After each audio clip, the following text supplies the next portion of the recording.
द्रोण बुद्ध भगवान से सज्जन और दुर्जन पुरुष का, उनके लक्षणों का अद्भुत वर्णन सुन के बहुत प्रसन्न हो गया। उसके बाद उसने बुद्ध भगवान से कहा कि हे विश्व प्रकाशित करने वाले मुनि, वे शील कौन से हैं जिनका पालन करने से सब पाप नष्ट हो जाते हैं। बुद्ध भगवान ने फिर से 5 शील दोहराए। जैसे हम दादा भगवान की कैसेट सुनते हैं, बार बार वो ज्ञान के मूल सिद्धांतों को ही दोहराते हैं। बहुत अधिक वाणी का विस्तार नहीं, लेकिन जो मेन उन्होंने पॉइंट्स निकाले 150 के करीब, बार बार उन्हीं पॉइंट्स को रिपीट करते हैं, क्योंकि वही सिद्धांत जीवन में उतर गए तो बात बन जाएगी। बुद्ध भगवान ने भी बार बार सबको शीलों का पालन करने के लिए कहा। एक्चुअली हम लोग सोचते हैं ज्ञान का बहुत विस्तार है। ज्ञान का बहुत विस्तार नहीं है। ज्ञान शॉर्ट में ही है, नो दाई सेल्फ। और उसी एक बात को पक्का कराने के लिए, समझाने के लिए इतनी सब बातें बतानी पड़ती हैं, ताकि अपने को आत्मा कह के, ब्रह्म कह के फिर कोई शरीर की लक्षणा में ना वर्तता रहे। भगवान को गीता में भी बताने ही पड़े ज्ञानी भक्त के लक्षण, क्योंकि ज्ञान तो पकड़ लिया आत्मा का, लेकिन प्रैक्टिकल स्वरूप नहीं समझ आता। थ्योरी सब पकड़ लेते हैं, तो टाइम एंड अगेन गुरु को वर्णन करना पड़ता है। बुद्ध भगवान के पास भी मूल ज्ञान में 5 शील ही हैं, लेकिन इन शीलों को जीवन में कैसे धारण किया जाए, जहाँ जहाँ पर हम पहुँचते हैं वहाँ हम प्रैक्टिकली कैसे उदाहरण प्रस्तुत करें, शील निर्वाह कैसे करें, इम्पॉर्टेंट ये बात हो जाती है। जैसे अभी दादाजी की बात हम लोग सुन रहे थे, एक पॉइंट में अद्वैत आत्मा और दूसरा ही पॉइंट बिल्कुल गुरु को सरेंडर करने वाला और ज़बरदस्त गुरु की महिमा वाला था। समझना पड़ेगा ज्ञानी भक्त। अब 1 सेकंड पहले सुनो तो दादा गाली दे रहे हैं, 1 मिनट बाद सुनो तो दादा भक्ति की बात कर रहे हैं। यानी ज्ञानी भक्त मेरे को प्यारा है। जो गुरु का स्थान है, गुरु के लिए श्रद्धा है, बार बार बोला मेरा मन भीग रहा था, भीगता है। कोई आके झुकता है, मेरा मन भीगता है कि ये तो मेरा गुरु सच्चा भगवान है। मुझे उसकी याद आ जाती है, उनकी कृपा समझ में आ रही है।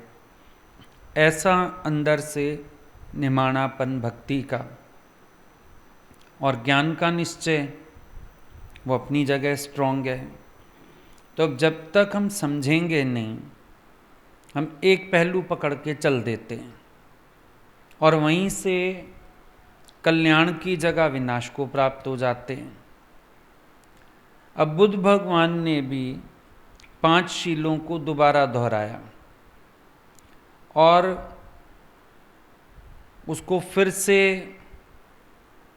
ज्ञान के हिसाब से, ज्ञान के सिद्धांत के हिसाब से जागृत किया। पहला शील, मन वचन कर्म से किसी को कष्ट ना दे। दूसरा शील, चोरी ना करे, बलपूर्वक किसी की संपत्ति ना छीने।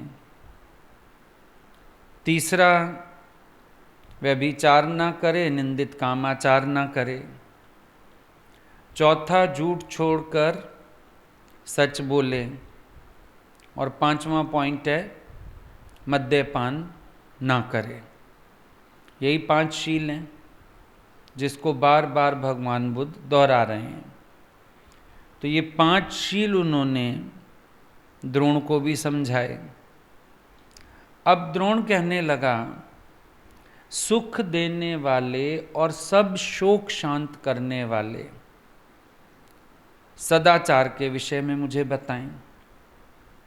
सदाचरण कैसा, सदाचारी पुरुष कैसा, सद आचरण कैसा होता है। बुद्ध भगवान ने उसको बताया 3 शारीरिक सदाचार। पहला अहिंसा। अहिंसा शारीरिक सदाचार है। उनके समय में पशुओं की हिंसा बहुत होती थी, इसीलिए अहिंसा को बुद्ध भगवान ने बहुत प्रेफरेंस दिया था। अहिंसा की बात सबके लिए आती है। जब आप भी मारपीट करते हो, क्रोध करते हो, तो ये सब हिंसा ही तो है ना। हम सोचते हिंसा नहीं है, पर बोला मन वचन कर्म, तीनों से सतर्क रहना है। कर्म से भी हिंसा होती है। जब आप किसी को मारते हो, हिंसा होती है। जब आप क्रोध में चीज़ें पटकते हो, हिंसा होती है। जब शिष्य आया ज्ञान लेने, दरवाज़ा पटका, चप्पल एक इधर और अंदर आ गया, गुरुजी जल्दी ज्ञान सुनाओ। गुरुजी ने क्या बोला उसको, पहले जाके दरवाजे से माफ़ी लेके आ, चप्पल से माफ़ी लेके आ, फिर तू ज्ञान का अधिकारी बनेगा। मतलब क्या है, अगर तुम्हारे शरीर से कोई भी हिंसा हो रही है तो तुम ज्ञान के योग्य नहीं हो। दादाजी बोलते थे, मैं चश्मा भी उतारता हूँ रात को, उसको भी बड़े प्यार से रखता हूँ भगवान समझ के। सुबह उठ के अपनी चादर भी लपेटता हूँ भगवान समझ के। अपनी चप्पल भी उतारता हूँ भगवान समझ के। चश्मे को भगवान क्यों समझा? अगर चश्मा टूट जाता है, सारा दिन सिर दर्द होता है। ये भी भगवान ने मुझे सही दिखाया, मुझे सिर दर्द नहीं होने दिया, मुझे स्ट्रेस नहीं पड़ने दिया। ये भी भगवान ने। फिर चादर भी भगवान ने। सारी रात उसने मेरी ठंड से, मच्छरों से रक्षा की। चप्पल भी भगवान ने मेरे पैरों को जलने से बचाया, कांटों से बचाया, पत्थरों से बचाया। अब जब ऐसी दृष्टि बनती है तो शारीरिक हिंसा रुकती है, क्योंकि आप जड़ चीज़ों की वैल्यू ही नहीं करते। गुस्सा आता है, बच्चों को भी पीटते हैं, पर जड़ चीज़ों की तो वैल्यू ही नहीं करते। क्रोध आता है ना लोगों को, रिमोट दे दे के मारते हैं, मुक्के मारते हैं दीवारों पे। हिंसा ही तो है ये सारी की सारी। अभी जब खंबे में से भगवान प्रकट हुए प्रहलाद के लिए, अब गीता में खंबा नहीं लिखा तो तुम उसको भगवान नहीं मानते। उन्होंने गाय लिखा तो गाय भगवान मान ली तुमने। पर भगवान ने खंबे से प्रकट होके क्या दिखाया, जड़ में भी मेरा वास है। अब तुमने उसको मुक्का मारा, मतलब भगवान को मारा ना। शारीरिक हिंसा कैसे रुके? जब हम अपनी ब्रह्म दृष्टि बनाएं, भगवत भाव रखें, तो शारीरिक हिंसा रुक जाएगी। किसी भी प्रकार की हिंसा को खत्म करना हो, भाव को शुद्ध करना पड़ेगा। क्योंकि जहाँ भाव अशुद्ध होता है, वहीं आपसे हिंसा शुरू हो जाती है। गुस्सा आपको किसी पे आया, पेन हाथ में, दे पेन मारा, दे कोई चीज मारी, दे टेबल पे हाथ मारा, औरतों को गुस्सा आ जाए, चूड़ी उतार के दे मारी, ये सब हिंसा है। जड़ चेतन के प्रति अहिंसा। दादाजी बोलते थे, उठना शीतलता से, बैठना शीतलता से, चलना भी शीतलता से, धरती से भी हिंसा मत करो। कई लोग चलते हैं ना, देखो धड़ धड़ धड़ धड़ आवाज़ आती है, सीढ़ियाँ चढ़ेंगे आवाज़ आएगी, चलेंगे आवाज़ आएगी, ये हिंसा है। धरती माता पर तुम हिंसा कर रहे हैं। पैर ऐसा सॉफ्टली रखो कि पता ही ना चले तुम चल रहे हो। पैर इतने प्यार से रखो कि धरती को भी कष्ट ना हो तुम्हारे चलने से। ऐसा तुमको हर वक्त सावधानी चाहिए। ये अहिंसा का व्यवहार हुआ। कदम भी संभाल के, धीरे धीरे। हम लोग गुरुजी को देखते थे, आराम आराम से चलते थे, इतना सॉफ्टली, लगता था जमीन पे पैर ही नहीं आता है, जैसे ऊपर ही ऊपर रह जाता है, दूसरा पैर रख देते। इतना सॉफ्टली चलना। कभी अधीरजता में, रजोगुण में, ऐसा हलचल में तेजी करते हुए नहीं देखा। आराम से, प्यार से। तो जड़ चेतन के प्रति सावधान रहो, हमसे हिंसा नहीं होनी चाहिए। शारीरिक सदाचार, अहिंसा पहचान है। कल जैसे सज्जन और दुर्जन पहचाने, अभी सदाचारी और दुराचारी को पहचान सकते हो कि सदाचारी आदमी कौन है, जिसके शरीर से हिंसा नहीं होती है। हमने सदाचार की ना 2-4 परिभाषाएं याद कर रखी हैं और सोचते हैं बस ऐसा आदमी सदाचारी है, मीठा मीठा बोलता है, किसी के काम आता है, बड़ा सदाचारी आदमी है, आते ही पैर छूता है। ऐसी 2-4 बातें पता हैं, लेकिन सदाचार आपके भीतर से सिद्ध होता है। सदाचार आपके आचरण से सिद्ध होता है। एक सदाचारी राम जी को चलते हुए देखते हो, एक दुराचारी रावण को चलते हुए देखते हो।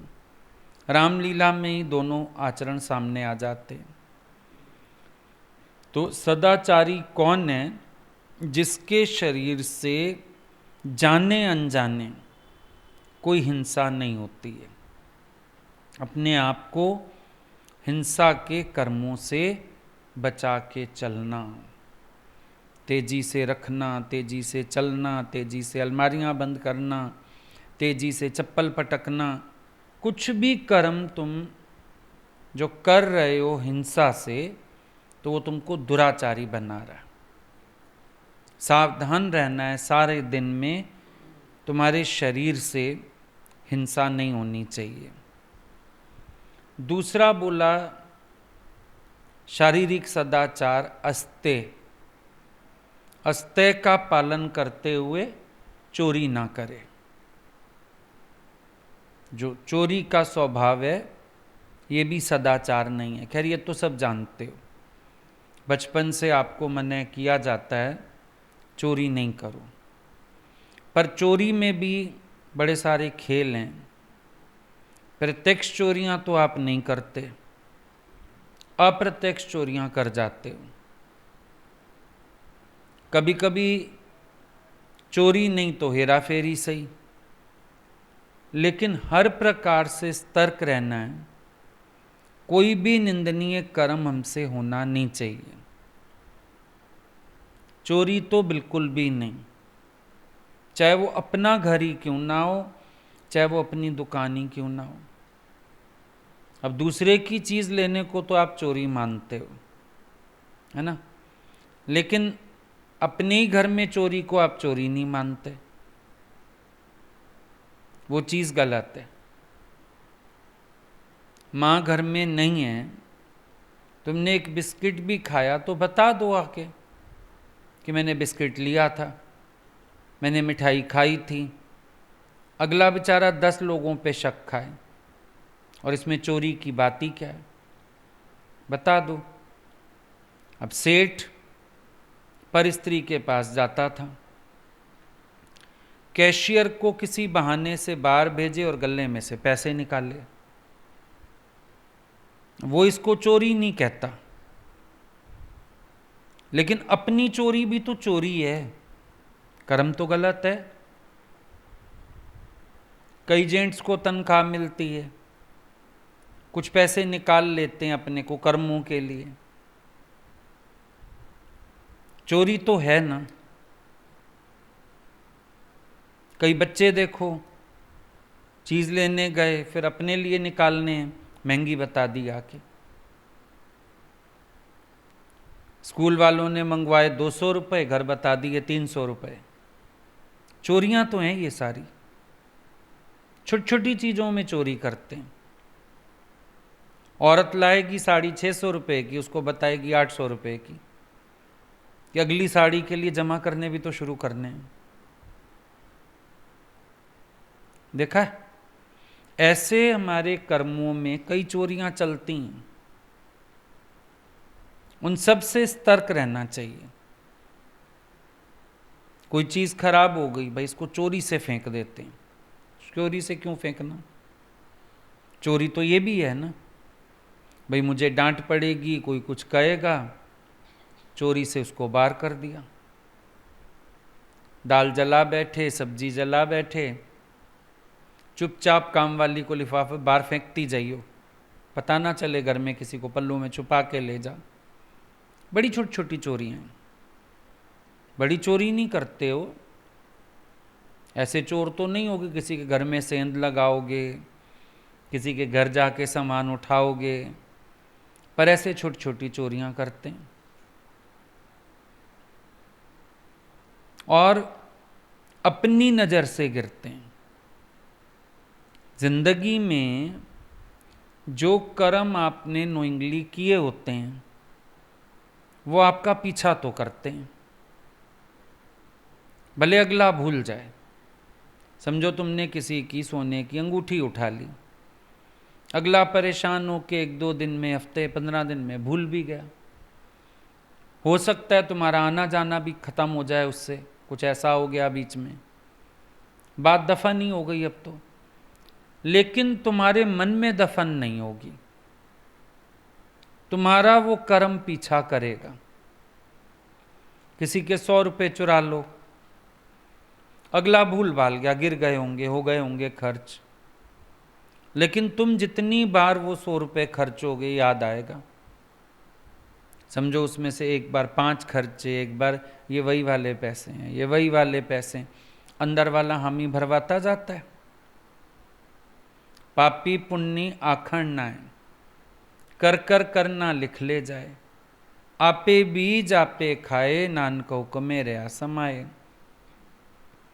तो चोरी ना करे किसी भी तरह की, चोरी के कर्म से सावधान रहे, ये शारीरिक सदाचार है। अब देखो दूसरे नहीं जान पाते, एक तो चोर है संसार में मशहूर चोर, वो तुमसे अच्छा है, दुराचारी वो कहला रहा है, पर उसके ऊपर तो एक तगमा लगा है ना, चोर है। तुम्हारे ऊपर तगमा लगा है साधु होने का, और तुम चोरी करते हो किसी ना किसी तरह की। तुम उस चोर से गए गुजरे हुए कि नहीं? तुम्हें ज्यादा सतर्क रहने की जरूरत है। किसी भी प्रकार की चोरी नहीं। भगवान ने ही दिखा दिया, सुदामा ने क्या चुराया था? टके के चने, उन्होंने ही आफत खड़ी कर दी। कभी तो लगेगा ना क्या हो गया भाई, हमने चने ही तो उठाए किसी के, मूंगफली तो उठाई किसी की। इसीलिए गुरु ने आदत डाली हम लोगों को। समझो 2 लोग बैठे थे, किसी की लिफाफा पड़ा है, तुमने उसमें से 2 मूंगफली खाई, भगवान बोलते जब वो आए उसको बता दो भाई 2 मूंगफली उठाई है मैंने। तुम तो साफ रहो अपने कर्म में। इतने तक सच्चाई बताई गुरु ने, साफ दिली बताई, तभी तो आत्मा का निश्चय आएगा। नहीं तो आत्मा कहाँ टिकेगा मैले दिल में। और तभी सब बातें छूटी भी, उसमें फ़ायदा बहुत हो जाता है। बेवक्त खाना, चिपके खाना, बार बार खाना, वो सब संयम हो गया, अपने आप ही संयम हो गया हर चीज़ का। तो सावधान रहना बहुत ज़रूरी है। तीसरा बोला व्यभिचार, शारीरिक सदाचार में आ गया व्यभिचार, मतलब प्रणय कर्म में मर्यादित होना चाहिए। अब बुद्ध भगवान ने जो उपासक भिक्षु हैं, अब उनको तो नहीं रोक सकते, या ऐसा नहीं कह सकते थे कि वहाँ रह के ब्रह्मचारी हो जाओ। दादा भगवान ने और आगे की बात बोली, वत कुआरे हो जाओ। तो बुद्ध ने वहाँ पर क्या बोला, या कई लोग आते हैं जो गृहस्थ का अर्थ ही यही मानते हैं, फिर उनको एक मर्यादित बताना पड़ता है हिसाब। पर स्त्री में आँख ना रखना, पर स्त्री के पास ना जाना, या अपने इंद्रियों में इतना असंयम, मन में इतना असंयम, ये सब गलत है। व्यभिचार किसी भी प्रकार का नहीं, क्योंकि ज्ञान के लिए अव्यभिचारिणी भक्ति योग चाहिए। और अगर मन में तुम्हारे व्यभिचार होगा, शरीर द्वारा व्यभिचार होता है, तो मन में भी तो व्यभिचार की भावना होगी ना, तो मन भक्ति में कहाँ लगेगा। ये भी तो बात है। शरीर द्वारा व्यभिचार तो बाद में होता है, पहले तो मन में ही आती हैं बातें, मन में ही आते हैं विचार। तो मन में आए भी तो उसको संयम करना, लेकिन शरीर का साथ नहीं दे देना। व्यभिचार मत करो। अगर नहीं संयम कर सकते हो तो ठीक है, अपने घर में अपनी स्त्री तक रहो, लेकिन व्यभिचार बिल्कुल नहीं होना चाहिए। या जैसे तुम सत्संग में बढ़े, भाई ऊपर से तो बोलो कि हाँ ठीक है हम संयम में रहते हैं, अंदर तुम्हारे फिर खेचल है, फिर किसी न किसी अप्राकृतिक ढंग से व्यभिचार कर रहे हो, तो वो चीज़ हो जाती है गलत। तो सावधान रहना है शारीरिक सदाचार में व्यभिचार से भी। फिर बताया 4 प्रकार का वाचिक सदाचार। उसमें पहला बोला सत्य, सच बोलने का स्वभाव हो, झूठ बोलने का स्वभाव ना हो। सबसे पहली बात, मुंह की सच्चाई, जबान की सच्चाई, वाचिक सदाचार। क्योंकि जिस व्यक्ति की वाणी में सच्चाई नहीं होती, उससे बड़ा दुराचारी कोई नहीं है। सबसे पहले सदाचार है कि तुम सच्चे होने चाहिए, तुम्हारी एक बात होनी चाहिए। ये नहीं एक झूठ छिपाने के लिए 100 झूठ बोल लो, ये गलत है। बल्कि आदत बन जाएगी। अगर थोड़ा टाइम ऐसा करोगे ना, बात को बदलोगे, झूठ बोलोगे, एक समय तुम्हारे मुंह से सच निकलना ही बंद हो जाएगा। जहाँ नहीं ज़रूरत वहाँ भी झूठ बोल जाओगे, जहाँ नहीं ज़रूरत वहाँ भी बात को घुमा जाओगे। झूठ बोलने वाला व्यक्ति सबसे ज़्यादा दुराचारी है। झूठ बोलने का स्वभाव नहीं होना चाहिए। मन साचा मुख साचा सोए, अवर ना पेखे कसबिन कोए। वाणी से सच्चे रहो। अब सच्चे रहने में भी कई लोग सोचते हैं हम क्रोध करें, कुछ भी बोलें, हम तो भाई सच्चे हैं। सच बोलना है मर्यादित, सच बोलना है संभाल के, सच को बोलना है प्रिय लगने वाली भाषा और प्रिय लगने वाले लहजे में।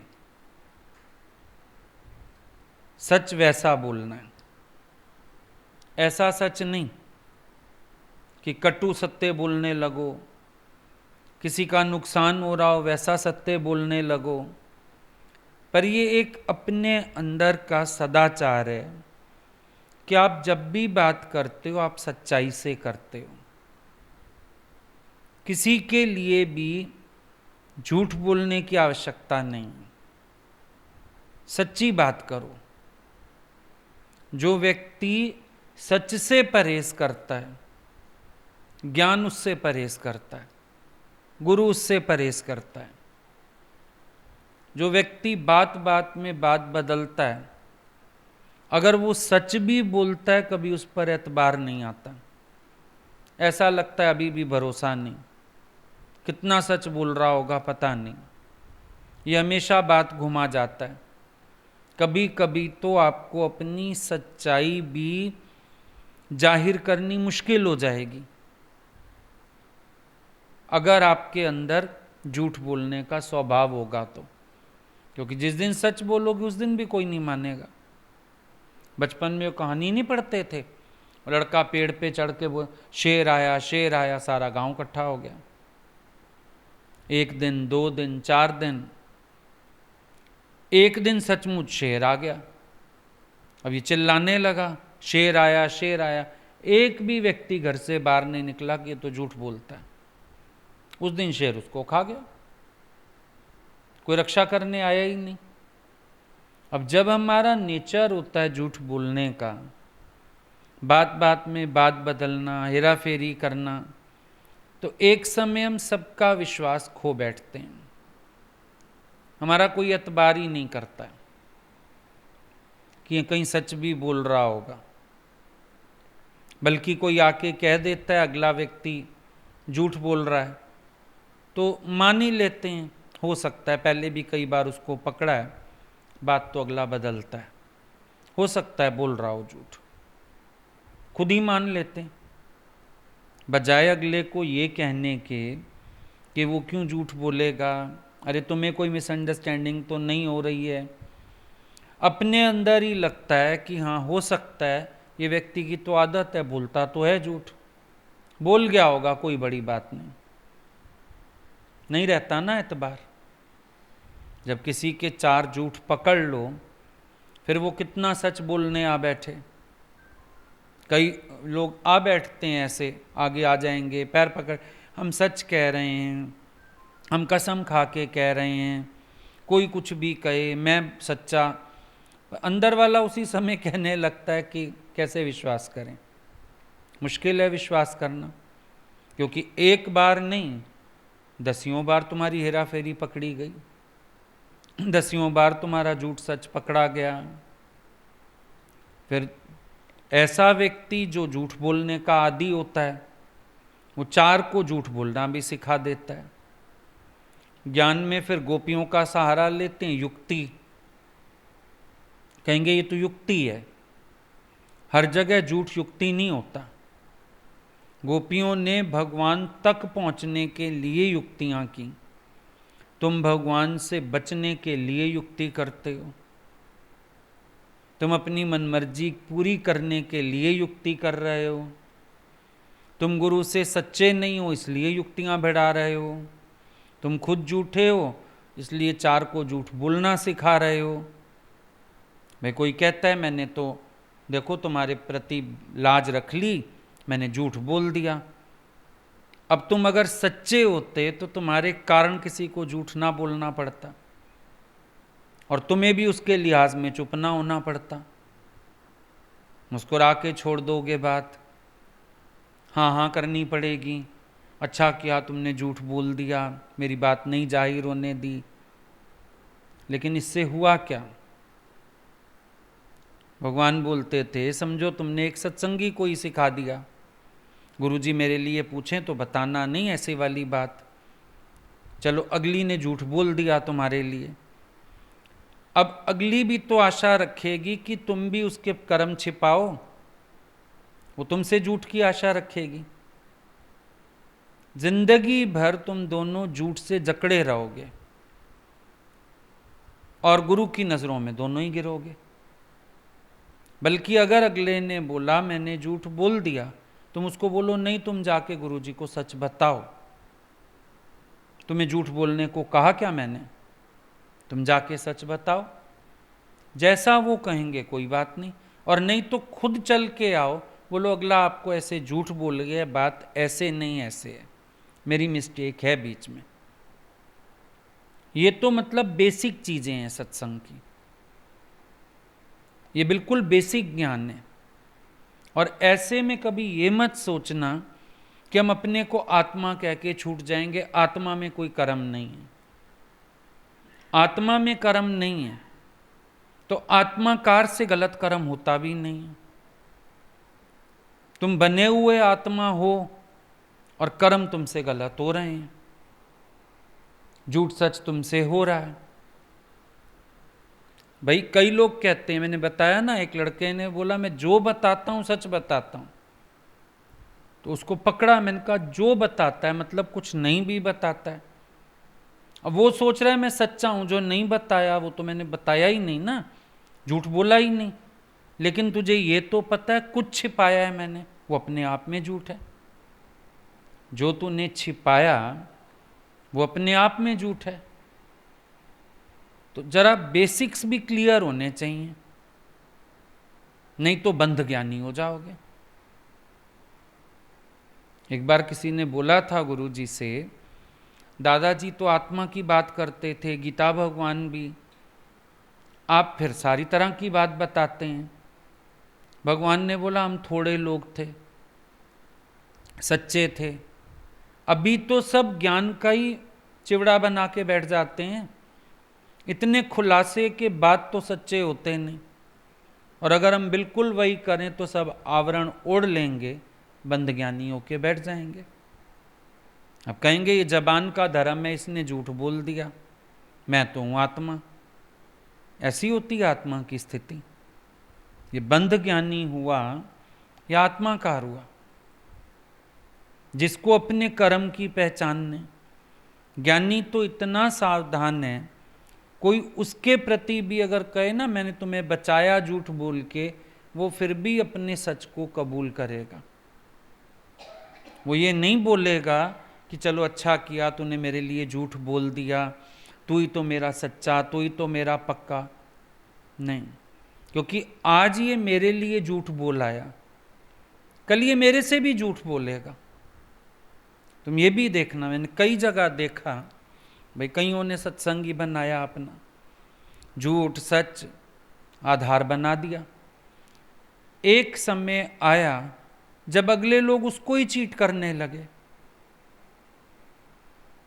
तो गुरुजी से पूछा, गुरुजी अगले लोग हमें चीट करते हैं। भगवान ने बोला जब तूने उनके साथ मिलके मुझे चीट किया तो ऑब्वियस है वो तुझे भी चीट करेंगे, तेरा ही तो गुर सीखा है, बाहर से थोड़ी लाए हैं वो लोग, तुझसे ही सीखा है ये गुर, तूने सिखाया, तेरे सामने आया और आएगा, बहुत जल्दी आता है। इसीलिए सतर्क रहना, वाचिक सदाचार है सत्य। फिर बोला पिशुनता छोड़े, यानी चुगली निंदा ना करे। ये बुद्ध के अपने शब्द हैं, अस्तेय, अहिंसा, पिशुनता। तो बोला निंदा चुगली ना करे। वाणी से सदाचार क्या है? किसी की चुगली ना करना, जाने अनजाने। अब चुगली से तो आप बचते हो, आपको पता है पकड़े जाओगे या अगला समझेगा अज्ञानी हो। अब चुगली का थोड़ा रूप बदल जाता है, चुगली अब ज्ञान की आड़ में होती है। कहेंगे हम अनुभव तौर बात कर रहे हैं, लोग पता नहीं ऐसे कैसे कर जाते हैं, इनका विवेक भी नहीं खाता होगा, गुरु तो रोज ऐसे कह रहा है। अब ये ज्ञान की आड़ में चुगलियां चलती हैं, वैसे नहीं चलती, ज्ञान की आड़ में। अच्छा तू बता मेरी गलती है इसमें, फलाने ने ये किया ये किया, उस दिन नहीं उसने वैसे किया था, उस दिन नहीं वैसे किया था, अब तुम आज भी देखो बात वही है ना, है मेरी गलती है, ये क्या किया तुमने, डाटा ट्रांसफर कर दिया। चुगली से बचने का उपाय क्या? दूसरे की बात करनी बंद करो। जब तक तुम नाम रूप की बात करोगे, पर की बात करोगे, तुम कर जाओगे चुगली, तुम्हें पता नहीं चलेगा। कई लोगों के पास अंदाज ही ऐसा होता है बात पेश करने का, है उनकी अपनी बात बीच में मिक्स। और तुम्हारे पास फोन नहीं आया किसी का, तुमने अंदाजा लगाया अगला इंक्वायरी कर रहा होगा कुछ, तुम सीधा बोलोगे फोन आया था, बड़ी इंक्वायरी करी बाबा उसने। तुम सरलता से बात बताओ, वो हम देखेंगे इंक्वायरी की या नहीं की उसने। ये भी चुगली का एक अंदाज है ना, चुगली का एक अंदाज है ये भी, कि हमने अपने अंदर का भाव पहले ही थोप दिया। अभी आजकल तो रोज हमारे पास खबरें आती रहती हैं, भाई फोन आया फलाना सत्संगी ये पूछ रहा था, फिर हम कहते हैं प्यार भी तो होता है ना, प्यार भी तो, सबको रोकना पड़ता है, भाई प्यार भी हो सकता है। मत सोचो हर एक तुमसे इंक्वायरी कर रहा है। अब कोई पूछता है भाई वो कहाँ ठहरे हुए हैं, तुम सत्संगी कहाँ ठहरे हो, ठीक है प्यार है सबका, सब नहीं एक से होते हैं ना, पर दिमाग हरदम कहाँ जाता है, देखो ये चालाकी कर रहा है, पूछ रहा है, पता भी है फिर पूछ रहा है, कोई बात नहीं, क्या फर्क पड़ रहा है तुम्हें, सच बोलने में क्या फर्क पड़ रहा है, तुम बता दो दोबारा से। तो होता क्या है, हम अंदाज फर्क करते हैं पर करते चुगली, बात हम दूजे की करते हैं। कभी हम कहेंगे एक प्रॉब्लम आ रही है, कभी कुछ देखा है, मतलब बातें बना के, बेस बना के करनी हमने इंटरनली चुगली होती है। अब उस चुगली को कैसे पहुंचाया जाए, उसके लिए हम वेज ढूंढते रहते हैं। बच्चा है ना छोटा, उसको समझ नहीं है, तो तुम मक्खन में लपेट के दवाई भी खिला देते हो, शहद में मिला के कड़वी दवाई भी उसके मुंह में डाल देते हो। पहले एक बूंद शहद टपका दोगे तो मीठी समझ के कहेगा चम्मच दे दो मुझे, खाता है तो पता लगा कड़वी चीज भी गई अंदर। ऐसे ही चुगली का हिसाब किताब है। आप फटाफट बातें इधर से उधर, किसी के पास कोई मैसेज हो, किससे फोन पे बात हो जाए, फटाफट कर देते हैं। वहाँ रहते थे ना गुरुजी के पास, तो अब सत्संगी आते जाते रहते थे कमरे में गुरुजी के पास सबके, किसी के लिए कोई बात हो गई, अब वो झट जाके जो उनको सुनाने वाले, गुरुजी तो ऐसे बात कर रहे थे, अगली का मुंह लटक जाए। भगवान बुला के पूछते तुझे हुआ क्या, कुछ नहीं कुछ नहीं। बड़ी पूछने के बाद पता चलता तो भगवान बोलते थे अरे अभी तो वो मेरे कमरे से गई, जाते ही पहले तेरे को ढूंढ के चुगली भी खा दी उसने, गुरु की भी खा दी चुगली, गुरु भाइयों की भी खा दी। फलाना ना मेरे से ये बात कर रहा था, फलाने का ना फोन आया मेरे पास, मुझे लगा आपको अभी अभी बता दूं, क्या है ये। और तुम्हें ऐसे लोग पसंद बड़े आते हैं चुगली खाने वाले, क्यों, जब दो अगला कर रहा है एक दो तुमने भी कर ली, तुम्हारा स्वभाव भी पूरा हो गया, वर्त ली अपने स्वभाव में। चुगलखोर को चुगलखोरी तो पसंद आएगा,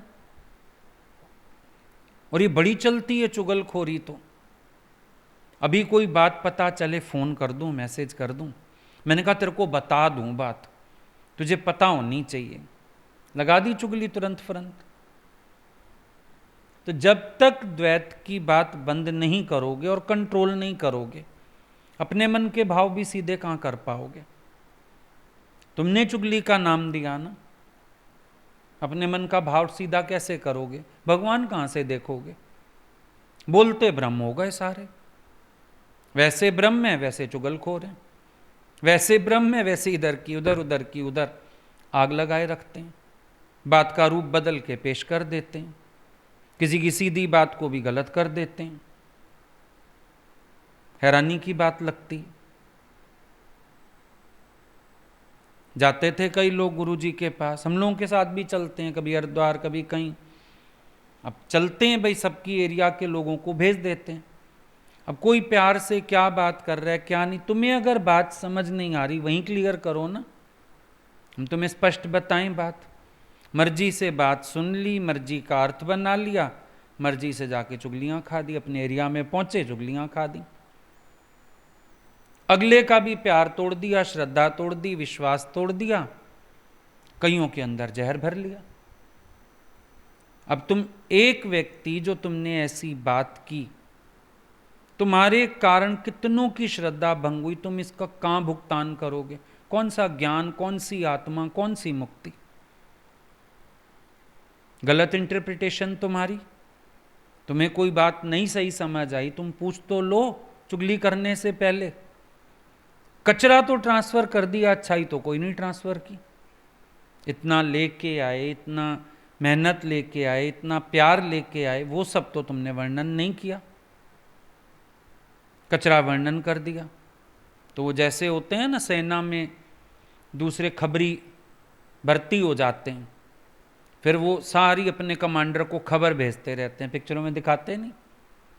अब कई लोग ऐसे होते हैं चुगलखोर, आ जाएंगे गुरु के पास भी, चल देंगे कई बार टूर पे भी, पर वो असल में खबरचारी होते हैं, इकट्ठी करेंगे खबरें, फिर अपने एरिया में आके क्योंकि बतानी है उन्होंने, फिर अगले सुन के रिएक्शंस करेंगे, फिर 10 लोगों से वर्णन करेंगे।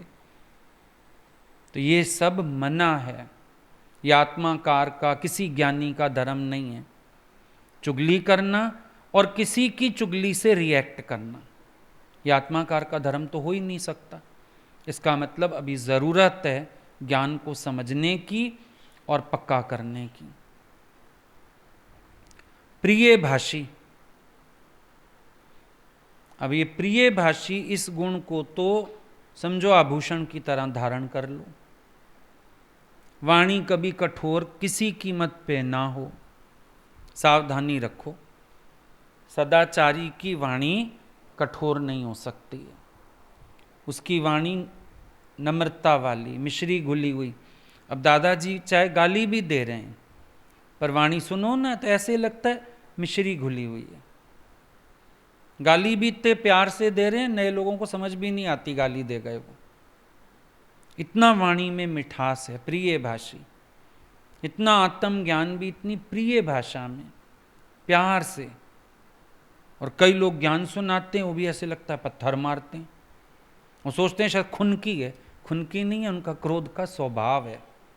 वाणी में नम्र, गुरु के आगे मिटे नहीं, नम्रता तो वहाँ आती, नम्रता कहीं सीखी नहीं है, झुकना कहीं सीखा नहीं है, प्यार कहीं सीखा नहीं है। गुरु से इश्क होता है तो फिर प्यार हर व्यवहार में उतर आता है, पर गुरु से इश्क नहीं है जिसका, उसके व्यवहार में प्यार हो नहीं सकता, प्यार का दिखावा होगा। टाइम टू टाइम दिखावा तो करेगा प्यार का, पर प्यार अंदर से नहीं होता। तो वाणी में प्रियता, भाषा तुम्हारी ऐसी हो सबको प्यारी लगे, भाषा तुम्हारी ऐसी हो सबको अच्छी लगे, मधुर भाषी होने चाहिए। ऐसी कठोर वाणी मत बोलो कि बात बोल रहे हो कठोरता से बोल रहे हो, बात कर रहे हो क्रोध से कर रहे हो, बात कर रहे हो लेकिन अगले को पसंद नहीं आ रही। कई बार होता है बात गलत नहीं होती, लेकिन शब्द गलत होते हैं, लहजा गलत होता है। बात सिर्फ ये है, सिर्फ इतनी सी बात है। कोई तुम्हें कह दे कढ़ाई उतार के अभी थोड़ी देर साइड में रख दो, अब अगला आनाकानी करता है, इतनी देर में क्या मुसीबत आ गई, कढ़ाई हटाने को तो कह दिया। अरे क्या हो गया, तुम ढंग से बोल लो ना उसी बात को। अब अगला कहेगा मुझे तुम्हारा ये कहना बुरा नहीं लगा, पर जो तुमने ये कहा ना, क्या मुसीबत आ गई, ये बुरा लगा। घर में नहीं बुरा लगता था, माँ का काम कहना बुरा नहीं लगता था, पर जब ऊपर से डायलॉग आता था ना, तुमको तो काम कह दो मुसीबत आ जाती है, वो ज़्यादा चुभता था। देखा है तुमने, काम नहीं चुभता था, लेकिन अगले का कहने का ढंग चुभ जाता था। अगर हमने पलट के कह दिया अभी 2 मिनट में उठ रहे हैं, या अभी हम लिख रहे हैं, या अभी हम कुछ काम कर रहे हैं, तो ऊपर से अगला डायलॉग आ जाता था, तुम्हें तो काम कह दो मुसीबत आ जाती है। तो बुरा क्या लगता था वो, वरना सोच रहे थे 1 मिनट बाद कर देते हैं, 5 मिनट बाद कर देते हैं, पर जब अगले ने ऐसा बोला फिर लगता था अपने आप कर लो, हम नहीं कर रहे।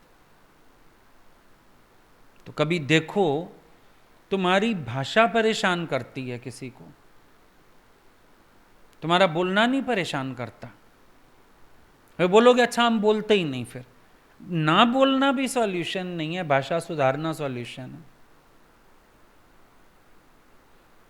कई बार लगता है अच्छा अगले ने ऐसा बोला, तुमने जो रिएक्शन किया होगा उसको कहीं इसलिए तो नहीं बोलना पड़ा, वो भी चेक करो।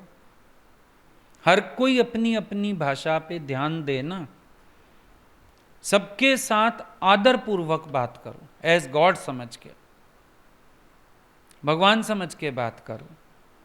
आया जब काला नाग बोली धन्य मेरे भाग, प्रभु आया आज सांप के लिबास में। नामदेव ने पकाई रोटी, कुत्ते ने उठाई, घी का कटोरा लेके जा रहा है, क्या कह रहा है, स्वामी, कुत्ता नहीं स्वामी, रूखी तो ना खाओ, थोड़ा घी तो लेके जाओ, रूप अपना क्यों मुझसे छिपा रहा। प्रिय भाषी ये होते हैं, जब आपकी भाषा में भी, भाव में भी राम रह जाए, भाषा में भी राम रह जाए, प्रिय भाषी तो वहीं पर हो। मजा तो तब है, राम ही राम है, ये निश्चय हुए, भाषा तो अपने आप प्रिय हो जाएगी। तो ध्यान देना वाणी कैसी बोलते हो। बचपन में दोहे पढ़े थे, वाणी ऐसी बोलिए मन का आपा खोए, औरन को शीतल करे आपों शीतल होए। सुना था, और आज तक नहीं शीतल हुआ बोलना। तुम्हारी शब्दों ने किसी को ठंडक दी है, आग जरूर दी होगी, क्योंकि मन का आपा खो के बोला ही नहीं कभी, अहंकार खो के बोलते ही नहीं, तू है तो मैं भी हूं। प्रॉब्लम ये है, एक बोलता किस भाव से है, दूसरा सुनता किस भाव से है। झगड़ा तो यही है कि कोई किसी की भाषा समझता ही नहीं है। लेकिन साथ ही साथ ये भी झगड़ा है कि कोई सरल भाषा बोलता ही नहीं है, प्यार वाली, जो कैच हो जाए एक दूसरे को। तो प्रिय भाषी पे भी ध्यान देना। और चौथा सदाचार, वाचिक सदाचार है मित भाषी। प्रिय भाषी, मित भाषी, कम बोलने वाला। जो कम बोलता है उसका झगड़ा किसी से नहीं है। कम बोलने वाला अच्छी बात करेगा, क्वालिटेटिव बात करेगा। ज़्यादा बोलने वाला हमेशा बेकार ही बोलेगा। ज्ञान भी ज़्यादा बोलते हैं जो लोग थोथा ही बोलते हैं। ज्ञानी ज्ञान भी संभाल के, लिमिट में, ज़रूरत नहीं है। एक माई बोलती थी, गुरुजी हमारे सत्संग में तो 2-2.5 घंटा लग जाता है। भगवान बोलते थे अब बोलने की बीमारी तो है, संसार में ना बोला, यहाँ बोल लिया। बोले 1 घंटे में सत्संग खत्म होता है, जाओ अपने अपने मौन में रहो। पर इतनी बीमारी है बोलने की, चलो 2-2.5 घंटे पास कर लिए, बोल बोल बोल, क्यों यहाँ तो लोग सुनेंगे बेचारे, इसीलिए ढेर सारा बोलते हैं। जितना ज्ञान आता है सारा ही बोलना है। ये भी स्वभाव गुरु ने पकड़ा। हम लोग सोचते हैं ऐसा व्यक्ति, वो एक हमारे पास भी आती थी, आप तो 1 घंटे में सत्संग खत्म कर देते हैं। उस समय 1 घंटा 1.25 घंटा मैक्सिमम। आप तो 1 घंटे में सत्संग खत्म कर देते हैं, मैं तो जाती हूँ जहाँ सत्संग करने 2 घंटे 2.5 घंटे पता ही नहीं चलता। हम लोगों को लगता था शायद इनकी ज़्यादा अच्छी स्थिति है भाई। तो भगवान ने पकड़ा एक दिन, क्योंकि उनको बोल दिया किसी ने, उन्होंने पकड़ा।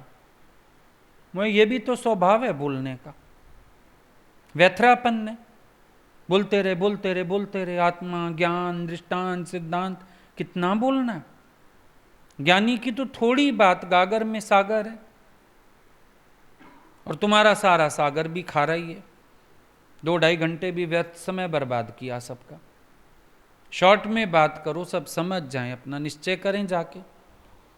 सोचते नहीं हम बहुत सारा बोलते हैं ना, हमें पता ही नहीं चलता, बोलते चले जाते हैं बोलते चले जाते हैं।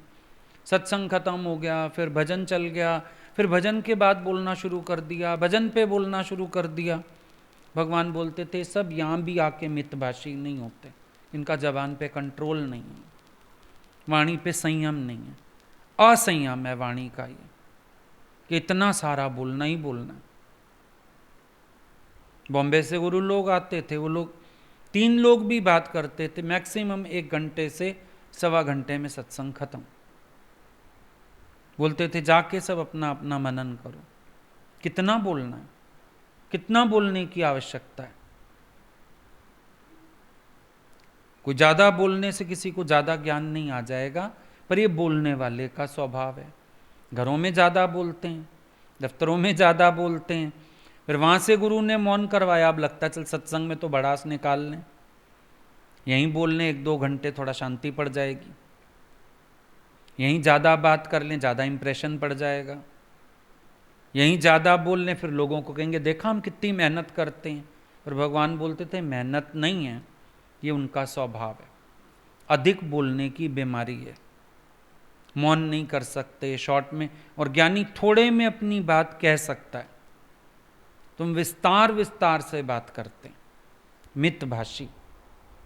ये वाणी का सदाचार है कि ज्ञानी थोड़े में बात करेगा। अभी बुद्ध भगवान ने देखो पॉइंट वाइज बात करी है, उससे लंबे चौड़े व्याख्यान पहले ही बोल दिया, यहाँ रास्ते में बैठ के लंबी बात करने का मतलब नहीं, कोई शंकाएं हैं तो बता दे, और पॉइंट्स में उसको एक एक बात बताते जा रहे हैं। ज्ञानी को बहुत अधिक बोलने की क्या जरूरत है, शॉर्ट में बात करता है। ज्ञान का भी बहुत विस्तार करने में मत पड़ो, कथा लंबी करें। कथा संत साधु करते हैं ना कथा भागवत की, 3 घंटे, शाम को 3 से 6, 3 से 6:30, उसमें फिर नाच गाना होता है, भजन होता है, फिर थोड़ी देर सत्संग होता है, लेकिन अर्थ कुछ नहीं होता। और गुरु की वाणी हम लोग एक कैसेट भी पूरी सुन लें, जो 1.25 घंटा 50 मिनट भगवान बात करते हैं, मोर देन एनफ लगता है। वो 1 घंटा ऐसे लगता है पता नहीं अमृत के प्याले पिला दिए किसी ने, थोड़े में ही बहुत है। उसके बाद तो बोरिंग होने लगेगा, कितना सुन सकता है कोई, और कितना सुन के भी क्या करेगा। तो अपनी वाणी पे संयम करो। यहाँ भी सत्संग में भी संयम सीखना, ये नहीं कि वाहियात बोलते चले जाओ। फिर बताए 3 मानसिक सदाचार, उसमें बताया निर्लोभ, निर्वैर और निर्मोह। ये 3 मानसिक सदाचार। निर्लोभ यानी किसी प्रकार का लोभ मन में ना हो, इच्छा मन में ना हो। इसकी पहचान कैसे होगी? कुछ मिलने पर हर्ष ना हो, जाने पर क्षोभ ना हो। इसकी सबसे अच्छी पहचान है जब आप सम हो गए, यानी आप संसार से निर्लोभ हो चुके हो। नहीं तो लोभ रहता है, लालच रहता है, इच्छाएं रहती हैं, मच वांट्स मोर, और चाहिए, फिर मिल जाता है, इच्छा पूरी हो जाती है, खुशी आती है। किस चीज़ में आसक्ति रख के बैठे हैं, छूट गई तो दुख भी लगता है। लेकिन दादाजी ने जैसे बोला, निरिच्छा होके जियो, किसी चीज़ का लोभ मत करो। बुद्ध ने कितनी ज़रूरतें सीमित कर दी, सब भिक्षुओं के लिए कितनी ज़रूरतें सीमित करती। यही ज्ञानी की पहचान है कि उसके पास लोभ नहीं है, उसके पास तुम्हें मिलेगा भी क्या। दादा के पास क्या मिला सबको? 4 कपड़े, 1 जोड़ी चप्पल, 1 चश्मा, बाकी ज्ञान की डायरियां और पेन। उनके पास यही था, और कुछ नहीं था उनके पोजेशन में। ज्ञानी का घूम फिर के भोजन, स्त्री, सब ज्ञानी हो गया। अब उसकी बाहरी सब आवश्यकताएं सिमट गई। संसार में आवश्यकताएं क्यों बढ़ती हैं? क्योंकि हमको संसार में जाना है, संसार में वर्तना है, संसार वालों को दिखाना है, उनसे compete करना है। जब हम मुड़ आए ना वहाँ से, अपने आप ही निर्लोभ हो जाते हो। अपने से ही पूछोगे तो समझ आएगा क्या चाहिए, कुछ भी नहीं चाहिए। अभी लॉकडाउन ने तो और सिखा दिया तुम्हें, कितना चाहिए, कुछ भी नहीं चाहिए, ना आना ना जाना, आराम से घर के अंदर कैद बैठे हो। कितनी आवश्यकता रह गई? 2 जोड़े से भी गुजारा हो रहा है, एक दो लो एक पहन लो, टेंशन बची। होटल रेस्टोरेंट सब बंद है, अपना घर का सादा दाल फुल्का बनाओ खाओ। चप्पल ही नहीं घिस रही, एक घर में चप्पल की नहीं जरूरत पड़ रही, चप्पल ही अलमारी में पड़ी है बेचारी। तो इसका मतलब निर्लोभ होके जिया जा सकता है। जितने हमारे दायरे, जितनी हमारी इच्छाएं, उतना लोभ। जी तो अब भी रहे हो, उल्टा सब स्वस्थ हो गए, भाग दौड़ से हट के आराम करके शरीर को आराम मिला, अच्छा भोजन मिला, डर के मारे एक्सरसाइज की, गर्म पानी पिए, काढ़े पिए, क्या हो रहा है? बल्कि स्वस्थ हो गए हो। सीमितता ने स्वस्थ कर दिया, बीमार नहीं किया किसी को, सीमितता ने स्वस्थ कर दिया। जो पहले बीमारियां थी वो भी ठीक हो गई, अपने को वक्त दे पा रहे। सीमित होने से क्या हुआ? स्वास्थ्य लाभ हो गया, मानसिक लाभ हो गया। मन में भी विचार नहीं, पता है मार्केट जा नहीं सकते, कुछ कर नहीं सकते, मन भी शांत पड़ा है। सारे लिख रहे हैं आजकल तो बस ज्ञान में मन है, सत्संग में मन है, आपके पत्र आ रहे हैं लगातार, बस वही लिख पढ़ रहे हैं, उन्हीं में मन है। मन के पास बचा जो कुछ नहीं जानने को। पर ये तुम्हारी हुई बाहर की मजबूरी, बाहर से प्रलय हुई पड़ी, ज्ञानी अंदर से यही प्रलय करके बैठा, इसलिए निर्लोभ है। फिर दूसरा आ गया निर्वैर।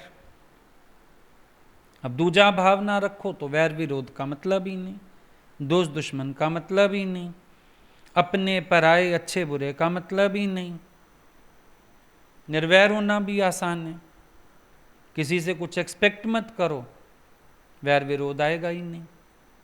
एक्सपेक्ट करते हो तो फिर कोई दोस्त बन जाता है, कोई दुश्मन बन जाता है। स्वार्थ रखते हो, कोई स्वार्थ पूर्ति करता है तो उससे प्यार नहीं करता है, उससे नफरत। पर दूजा भाव ही गुम कर दो, निर्वैर होना बहुत आसान है ही नहीं, भगवान के सिवाय कुछ बना ही नहीं है। दूजा भाव ना हुई, जब दूजा भाव नहीं होगा तो वैर किसी के लिए नहीं बचेगा। फिर ये भी नहीं बोलना पड़ेगा लव दाई एनिमी, एनिमी नहीं है तो एनिमी को लव क्या करें। फिर बात तो अनुभव में राबिया वाली आएगी, भगवान से फुर्सत नहीं है, शैतान से नफरत करने का टाइम कहाँ से लाऊं। ये बात अनुभव में आएगी। अपना चित्त अवेयर होना चाहिए, सीधी सी बात है। और चित्त द्वैत से ही खराब होता है, द्वेष में आता है, वैर विरोध में आता है, जहाँ द्वैत बुद्धि आती है। पक्का कर लो सर्वमम रूप है, मैं ही तो हूँ, राम ही राम। कोई भी भावना करो तो वैर रहेगा कहाँ, किसी के लिए मन में शिकायत रहेगी कहाँ। ये भी मैं हूँ तो ये भी मैं हूँ। सिंधी में भगवान बताते थे कि एक लाइन आती है कि अपनी प्रशंसा सुन के जब मेरी दिल खट्टी हो गई, साख पैंजी जो बुद्धि दिल थी वही मिंजी खटी। फिर क्या किया मैंने, खुद ही निंदा का रूप धारण किया और खुश हो गया। रूप निंदा जो धरे माँ पानी दुम दुम थी उस। फिर निंदा का रूप धारण किया मैंने अपना ही और खुश हो गया। गुरु नानक ने पत्थर मारे, कबीर ने अपनी निंदा करवाई, खुद ही करा ली, तो वैर किससे रखेंगे फिर। जब खुद ही अपनी निंदा करा रहे हैं, पिक्चर में देखते हो लड़का होता है, फिर वो खुद ही अपने लिए नफरत लड़की के मन में पैदा कर देता है किसी कारण से। फिर जब वो उसके लिए बुरा बुरा बोलती है उसको बुरा नहीं लगता, कहता है मैंने तो जानबूझ के स्वांग रचा कि वो मेरे से नफरत करने लगे, अपना घर बसा ले जाके। तो खुद निंदा करवाई तो बुरा नहीं लगा, पर वैसे पता चल जाए कि वो लड़की सामने प्यार दिखा रही थी, पीछे निंदा कर रही है, फिर उसके खून का प्यासा हो जाता है। तो जब तुम ये समझ लो कि हर रूप में मैं ही हूं, ये निंदा भी मेरी मर्जी से हो रही है, कोई वैर विरोध भी मेरी मर्जी से कर रहा है, तो तुम्हें उसके लिए भी वैर नहीं आएगा मन में। ये अर्थ है इस लाइन का कि मैंने खुद ही निंदा का रूप धरा और खुश हो गया। और तीसरा बोला निर्मोह, किसी भी चीज में आसक्ति नहीं, या कह लो अज्ञान से उत्पन्न सभी भ्रमों को तोड़ दे। ये सबसे आसान बात होगी निर्मोह होने की, कि अज्ञान से उत्पन्न भ्रम में, जगत सत्य है, अज्ञान से उत्पन्न भ्रम में ये मैं हूं, ये मेरा है, अज्ञान से उत्पन्न भ्रम में इसी प्रकार के भ्रम है ना सारे। अब अगर अज्ञान से उत्पन्न सभी भ्रमों को तोड़ पाते हो तो जगत के प्रति मोह भंग हो जाता है। आप उसी संसार में अनकंसर्न्ड, अनअटैच्ड, डिसइंटरेस्टेड होके रह सकते हो। तो सबसे सरल बात है, जांचो अज्ञान से उत्पन्न भ्रम कौन कौन से हैं और उन भ्रमों को तोड़ दो, क्योंकि भ्रम में ही तो मन में सारा संसार है। भ्रम के कारण आसक्ति, भ्रम के कारण मोह, भ्रम के कारण फंसे हो सब में। तो अज्ञान से उत्पन्न सब भ्रम तोड़ दो, जैसे शिव धनुष भंग हो गया ऐसे तुम्हारा मोह भंग हो जाएगा। जितने ये अज्ञान से उत्पन्न भ्रम है इनका विचार कर लो, इनसे उपराम हो जाओ, निर्मोह हो गए। तो बुद्ध भगवान कहने लगे ये 10 सदाचार मैंने तुम्हें संक्षेप में सुनाए, 3 शारीरिक, 4 वाचिक और 3 मानसिक सदाचार। 3 शारीरिक थे अहिंसा, अस्तेय और व्यभिचार ना करना। वाचिक सदाचार सत्य, विशुद्धता, प्रिय भाषी और मितभाषी। और मानसिक सदाचार निर्लोभ, निर्वैर और निर्मोह। ये 10 सदाचारी होने के लक्षण हैं।